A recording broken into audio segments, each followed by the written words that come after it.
Hello dear friends, तो मैं हूं आरती। संस्कृति आईएएस यूट्यूब चैनल पे आप सभी का स्वागत है। मैं हाजिर हूं एक नए विषय को लेकर के। आज हम पढ़ने वाले हैं कि क्या मंगल और जो है चंद्रमा पर मानवीय बस्तियां बसाने का समय आ गया है। क्या आप लोग जो है वहां पर जाकर रह सकते हो, क्योंकि बहुत सारे ऐसे दावे किए जा रहे हैं अलग अलग देशों की जो भी अंतरिक्ष एजेंसियां हैं कि हम तब तक मानव बस्ती बसा देंगे। और खासकर जो है एलन मस्क के बारे में आपने सुना ही होगा। हाल फिलहाल में उन्होंने ऐसे स्टेटमेंट दिए हैं जिसकी वजह से ऐसा लग रहा है कि अब जमीन खरीदने की जरूरत आपको पृथ्वी पर नहीं, चंद्रमा और जो है मंगल पर पड़ने वाली है। तो क्या है और कैसे है, क्या सच में ये पॉसिबल है कि हम जाकर वहां पर रह पाएंगे? क्योंकि हमें पता है कि वायुमंडल कैसा है, पर्यावरणीय कंडीशन कैसी है, वहां की रहने योग्य है नहीं है, रेडिएशन और बहुत सारी समस्याएं। और इनके बावजूद भी अगर कोई दावा कर रहा है कि जमीन खरीद लो वहां पर और जो है जाकर आराम से रहो, तो या पॉसिबल है या नहीं है। तो मंगल पर इंसानी बस्ती बसाने का जो सपना है ये होगा कि नहीं होगा? तो एलन मस्क जी का दावा है कि 2050 तक हम कितने लोगों को, लगभग 10 लाख लोगों को वहां बसा देंगे। यहाँ पर ठीक से रह नहीं पा रहे हैं। जो ग्रह हमें अच्छी खासी कंडीशन में मिला है, अच्छी खासी क्या बेहतर कंडीशन में है, रहने खाने पीने की कोई समस्या नहीं, उसको हम जो है खराब करते जा रहे हैं। अब रहना कहाँ चाहते हैं? हम चाहते हैं कि हम जाके मंगल और चांद पर रहेंगे, जहां पर सांस लेने में भी दिक्कत है, ऑक्सीजन है नहीं, ग्रेविटेशनल फोर्स पता नहीं कैसे काम कर रहा है, रेडिएशन भरा पड़ा है, पानी है नहीं, लेकिन वहां पर रहेंगे। हम इसको बर्बाद कर देते हैं लेकिन वहां रहेंगे।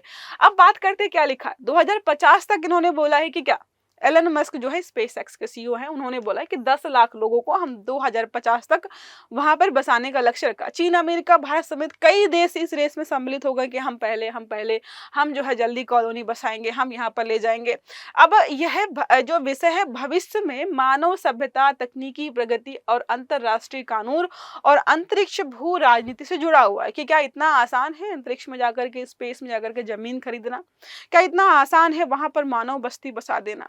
अब भारत यहाँ पर कहाँ स्टैंड करता है, इसके बारे में बात करते हैं। मुझे लगता है भारत वाले भी प्रयास ज्यादा कर नहीं रहे, क्योंकि भारत वाले तो वैसे भी पहुंच चुके हैं। आपने वो गाना सुना है ना, क्या चांद को औकात वाला, और भी पता नहीं कितने चांद तारों वाले हमने गाने बना रखे हैं। तो हम तो पहले से ही पहुंचे हैं, इसलिए ग्राउंड लेवल पर हम बहुत प्रयास नहीं कर रहे हैं, क्योंकि हमारा स्पेशल ऐसा कोई मिशन नहीं है अभी तक कि हम मानव बस्ती बसाएंगे चांद पर या फिर जो है मंगल पर। कोई भी स्पेशल मिशन नहीं है। अब मानव को ही वहां पर भेज दें, वही बड़ी बात हो जाएगी। अभी तो क्लास को आगे बढ़ाएंगे।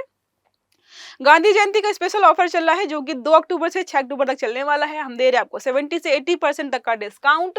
ऑनलाइन मोड में बहुत सारे बैचेस अवेलेबल हैं जो कि डिस्काउंट के बाद बहुत कम प्राइस मिलेंगे। जैसे निबंध का कोर्स आप मात्र 3999 में ले सकते हो। एनसीईआरटी का कोर्स मात्र 5500 में अवेलेबल है आपके लिए।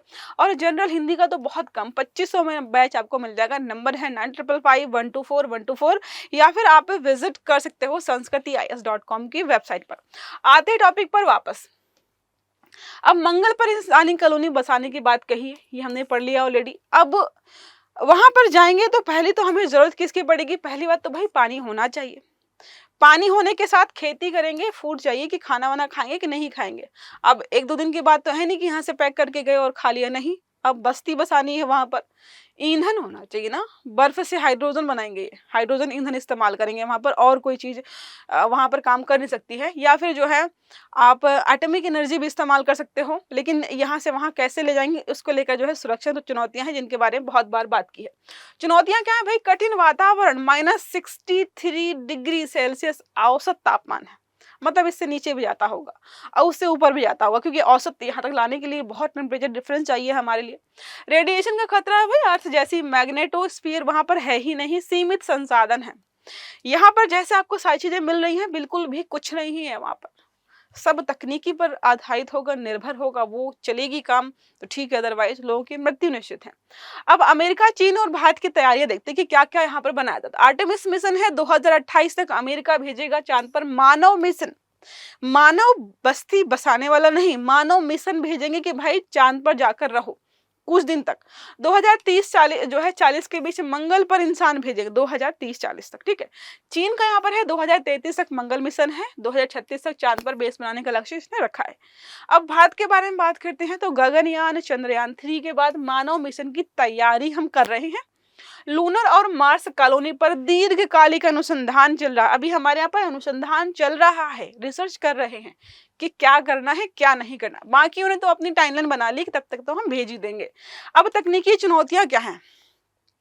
अब आपके मन में आ रहा होगा पहले चंद्रमा में जाएं या फिर जो है मंगल में जाएं। तो वैज्ञानिकों ने यहाँ पर सजेस्ट किया कि ऐसा करो, पहले चंद्रमा पर जाना। अब मंगल पे क्यों नहीं जाना, बात करते हैं। तो पहली बात तो है, मंगल में जाने के लिए आपको 7 से 9 महीने लगते हैं। दूरी और रॉकेट की गति पर निर्भर करता है। 7 से 9 महीने वहां पहुंचने में लगेंगे आपको। इंफ्रा तो लोकल खनिजों से निर्माण सामग्री, फूड और ऑक्सीजन की निरंतर आपूर्ति जो है यहाँ पर जरूरत होगी। भविष्य की संभावना है एक्सोप्लैनेट्स पर कॉलोनी। वर्तमान तकनीकी से सैकड़ों वर्ष लग सकते हैं। जिस हिसाब से हमारे यहाँ पर तकनीकियां हैं उस हिसाब से तो हमें बहुत सैकड़ों वर्ष लगेंगे। हमें एलियंस की जरूरत पड़ेगी यहाँ पर बसने के लिए। जनरेशन शिप से की आवश्यकता होगी जहाँ नई पीढ़ियां जन्म लें और यात्रा जारी रखें। हाँ, ऐसा हो सकता है कि वहीं पर कोई बच्चा जन्म ले तो उस इन्वायरमेंट के साथ कोप अप करना उसके लिए आसान होगा। हमारे लिए तो इम्पॉसिबल है क्योंकि हम पृथ्वी पर जन्मे हैं और इस वातावरण की आदत है हमें। अब चांद पर इंसानी, देखो मैंने आपको बताया था ना कि चांद पर जाएं कि मंगल पर, तो मंगल पर जाने पे लगेंगे 7 से 8 महीने, 9 महीने। अब चांद थोड़ा सा पास में है, दूरी बहुत कम है, केवल 3 दिन में आप वहां पर पहुंच जाएंगे। दक्षिणी ध्रुव में हमें बर्फ के जो है स्रोत भी मिले हैं, तो भाई वहां पर पानी, ऑक्सीजन भी अवेलेबल हो जाएगा। गुरुत्वाकर्षण भी थोड़ा कम है, तो रॉकेट प्रक्षेपण सस्ता और आसान हो जाता है। सौर ऊर्जा उत्पादन तो पृथ्वी तक भेजने की संभावना है, पास में है ना, तो यहाँ से वहां भेज देंगे सारी सामग्री हम। और रणनीतिक दृष्टिकोण से देखें तो चांद पर बेस मंगल मिशनों के लिए लॉन्च पैड भी बन सकता है कि हम क्या है, पहले चांद पर जाते हैं, चांद पर जो है पूरा बेस बना देंगे और वहीं से जो है मंगल पर भेजेंगे डायरेक्ट। यहाँ से नहीं भेजेंगे, हम सीधे मंगल से भेजेंगे तो इजी रहेगा। ये नहीं यहाँ पे बनाया जा रहा है। अब चांद और मंगल पर जमीन लेना कितना, अब यहाँ पर प्रश्न है कि आपने बोल दिया कि ठीक है बेस बना देंगे, जमीन बेच कौन रहा है वहां की? आखिरकार मंगल की जमीन किस देश की है? क्योंकि हमारे यहाँ पर तो भाई बोला गया है पीसफुल जो है, शांतिपूर्ण उपयोग की आजादी है, आपको अनुसंधान करो, लेकिन किसी का कानूनी हक नहीं है किसी की जमीन पर। स्पेस पर जो भी है किसी एक देश की नहीं है। तो क्या लिखा है, कुछ निजी संस्थान लूना सोसाइटी प्लाट बेच रहे हैं, दावा कर रहे हैं। ठीक है, 1967 का जो हमारा आउटर स्पेस ट्रीटी है वो बोलती भी कोई भी देश या व्यक्ति चांद या अन्य खगोलीय पिंड का मालिक हो ही नहीं सकता है। केवल वैज्ञानिक शोध और शांतिपूर्ण उपयोग की मान्यता यहाँ पर दी गई है। इसलिए कानूनी रूप से जो है देखें तो जमीन खरीदना अवैध है। ठीक है, समझ में आ गया होगा कि मतलब आप जो है कहीं पर भी ऐसे जमीन नहीं खरीद सकते हो। अब बात करते हैं नए पहलू चुनौतियों के बारे में। तो हमारा स्पेस लॉ है स्पेस प्रॉपर्टी राइट्स। अब यहाँ पर नियम कानून बनाने पड़ेंगे ना।